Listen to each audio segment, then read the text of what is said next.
Perkenalkan nama saya Georgi Stepan Tarigan dengan NIM 4243230034.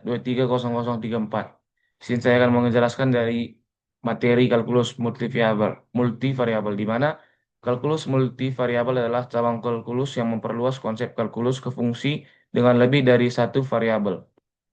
Di mana soalnya yaitu diberikan permukaan S di R pangkat 3 yang didefinisikan secara implisit oleh f x, y, z sama dengan e pangkat z ditambah z dikurang x y sama dengan 0. Diketahui bahwa titik x, y, z sama dengan 1,1,0 berada pada permukaan S. Soal pertama yaitu tunjukkan bahwa di sekitar titik 1,1,0 persamaan di atas mendefinisikan z sebagai fungsi z, x, y menggunakan turunan parsial implisit oleh untuk mencari nilai delta z per delta y x,1 dan delta z per delta y 1,1. Solusinya kita punya fungsi implisit di mana f, y, z sama dengan e pangkat z ditambah z dikurang x y sama dengan 0.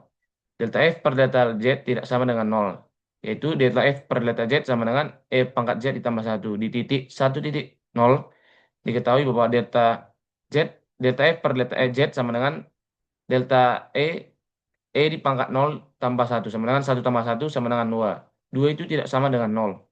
Selanjutnya kita cari delta z per delta x dan delta z per delta y menggunakan turunan parsial implisit, di mana delta z dan per delta x sama dengan minus minus y per delta z tambah 1, yaitu menghasilkan y per pangkat z ditambah 1. Begitu juga dengan delta z per delta y, yaitu menghasilkan x per pangkat z ditambah 1. Sekarang kita evaluasi turun-turunan di titik ini, di mana delta z per delta x yaitu menghasilkan 1 per L pangkat 0 tambah 1, yaitu sama dengan 1/2. Begitu juga dengan delta Z per delta Y, menghasilkan 1 per E pangkat 0 tambah 1, yaitu sama dengan 1/2. Selanjutnya nomor 2, gunakan hasil pada 1 untuk membentuk pendekatan linear atau apromasi orde pertama dari Z, X, per Y, titik 1, yaitu fungsi L, X, Y, mendekati Z, X, Y. Di mana solusinya pendekatan linear atau aproksimasi orde pertama dari J, X, Y di sekitar titik 1,1 diberikan oleh L sama dengan 1 Z 1 kali 1 tambah delta Z per delta X dikali X kurang 1 ditambah delta Z per delta Y dikali Y kurang 1. Kita tahu bahwa Z sama dengan 0, delta Z per delta X sama dengan 1/2, delta Z per delta Y sama dengan 1/2. Yaitu dimasukkan ke rumus L, X, Y sama dengan 0 ditambah setengah X kurang 1 ditambah setengah Y kurang 1. Yaitu L, X, Y sama dengan setengah dikali X tambah Y dikurang 2. Yang ketiga itu menggunakan pendekatan linear L, X, Y untuk menghampiri nilai integral lipat 2. Di mana I sama dengan double integral R, Z, X, Y delta A. Di mana R sama dengan 1,1,2 dikali 1,1,2. Menggunakan solusi menghampiri integral lipat 2 menggunakan pendekatan linear L, X, Y.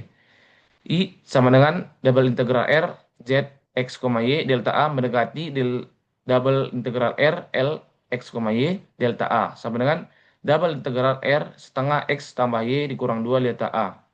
Di mana daerah R adalah persegi dengan batas 1 lebih kecil atau sama dengan X, lebih besar atau sama dengan 1,2. Dan 1 lebih kecil atau sama dengan Y, lebih besar atau sama dengan 1,2. Maka I mendekati integral 1,12 integral 1,12 setengah kali X tambah Y dikurang 2 dy per dx. Di mana hasilnya I mendekati setengah integral 1,21 dikali 1,2 X ditambah setengah kali 1,2 pangkat 2 dikurang 2 dikali 1,2 dikurang X tambah setengah dikurang 2 dx.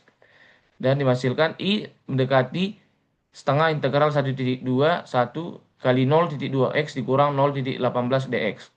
Di mana I mendekati 1/2 kali 0,1 dikali 1,2 pangkat 2 dikurang 0,18 dikali 1,2 dikurang 0,1 kurang 0,18. Di mana I mendekati setengah kali 0,144 dikurang 0,216 dikurang minus 0,08. Menghasilkan I mendekati 1/2 0,008. Yaitu menghasilkan 0,004. Jadi I-nya itu mendekati 0,004. Selanjutnya nomor 4. Berdasarkan bentuk L, X, Y dan nilai aplikasi I, jelaskan A. Apakah Z dikali X, Y cenderung menjadi nilai positif atau negatif di dalam daerah R? Dan B. Dan apa makna tanda nilai integral I terhadap posisi permukaan S relatif terhadap bidang Z sama dengan 0 di atas R? Di mana yang bagian A, pada R sama dengan 1,1,2 dikali 1,2 nilai minimum X tambah Y. Sehingga X tambah Y dikurang 2 lebih besar atau sama dengan 0. Menghasilkan L, X, Y sama dengan lebih besar 0. Karena L mengapresiasi Z, maka Z, X, Y cenderung positif ataupun 0 di seluruh R. Yang kedua, yang ke B itu integral, di mana I sama dengan double integral R atau Z, X, Y, delta A. Karena I lebih besar daripada 0, maka permukaan S berada di atas bidang Z, sama dengan 0 di daerah R.